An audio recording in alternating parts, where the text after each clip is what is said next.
सौभाग्य खरं तर चांगलं म्हणावं लागेल, नशीब म्हणावं लागेल. एक अपघात होता राहिलाय. काय नेमकं सगळं घडलं होतं? मुख्यमंत्र्यांनी चौकशी अरे काही अपघात वगैरे काही नाहीये. चुकून जे काही काय म्हणतात ते कार पार्क होत आमच्या काय म्हणतात त्या पायलटला काही सापडलं नाही. तो हेल्मेट कार पार्क मध्ये उतरलं, शांतपणे उतरलं, छान उतरलं, आम्ही छान बाहेर आलो. काय काळजी करायचं काय. सुरेंद्र पवारांच्या जीवाला धोका आहे असं एक एसआयटीला पत्र दिलं बीड मधून. असं आहे की ते असेल तर निश्चितपणे त्यांना पण संरक्षण आहे. आणखी संरक्षण मुख्यमंत्री देतील आणि कार्यकर्ते सुद्धा आम्ही सगळे त्यांची काळजी घेऊ. पवारांनी प्रतिगामी लोक घुसलेत असं पवार साहेब म्हणतायत. वारकरी संप्रदायामध्ये प्रतिगामी लोक घुसले असं पवारांनी भाष्य केले. अनेक क्षेत्रामध्ये जे आहेत पुरोगामी आणि प्रतिगामी आहेत. अनेक क्षेत्रात कधी एकच क्षेत्र आहे अशातला भाग नाही, वेगवेगळ्या ठिकाणी. पण म्हणून तर महात्मा फुले आणि सावित्रीबाई फुले, डॉक्टर बाबासाहेब आंबेडकर, शाहू महाराज यांचे कार्यक्रम आपण राबवायला पाहिजे की ज्यामुळे जो आहे हा प्रतिगामीपणा जो आहे हा कमी होईल.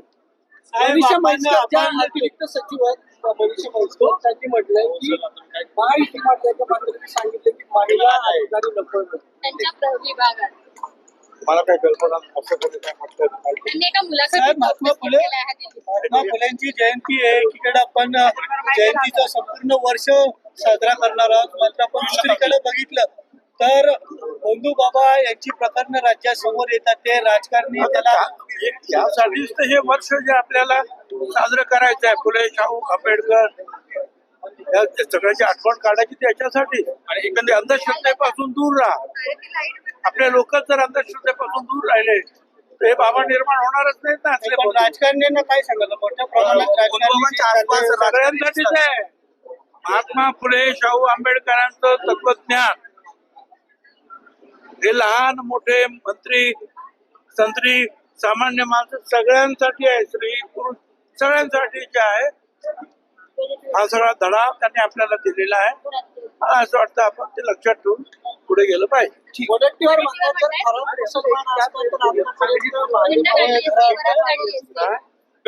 खरात जर मुस्लिम असतात तर त्याच्या आतापर्यंत भाजपाने दिंड काढले असते आणि चौकात आंदोलन केले असते. एकंदरीत काय भाजप यांना सेव्ह करते का खरात आणला असं वाटतंय का? कारण की अनेक नेत्यांसोबत त्यांचे फोटो आहेत त्यामुळे असं वाटतंय का? बघा आता माझ्या भोवती सुद्धा असे अनेक लोक कोण काय कोण काय आम्हाला काय माहिती असतं. असे कोण बाबा लोक पण आले आपल्याला तो साधू आहे सांगताय नमस्कार बाबा म्हणजे काय तो माणूस जो आहे तो काय त्याच्या दुष्कृत्यामध्ये काही सामील झालेला नाही. पण हे फोटो मग असे दाखवले जातात. पण त्याच्या दुष्कृत्यामध्ये ते सामील आहे. त्याच्यावर गेली 6 महिने मुख्यमंत्र्यांचे जे आहे वॉच आहे आणि त्यातून जे आहे त्यांनी जे आहे कारवाई.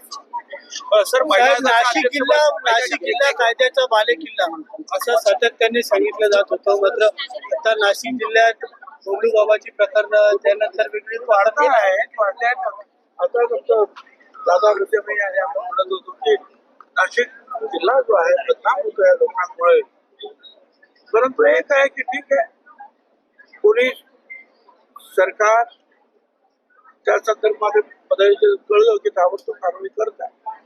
सर महिला आयोगाचं अध्यक्षपद महिला आयोगाचं अध्यक्षपद रिक्त आहे. तर आपण कशा प्रकारे महिला आयोगाचं अध्यक्षपद रिक्त आहे तर अध्यक्षपदी कोण विराजमान व्हावं असं काय मागणी करणार आहात काय? त्याला महिला पक्षातलं कोण असावं असं वाटतं तुम्हाला?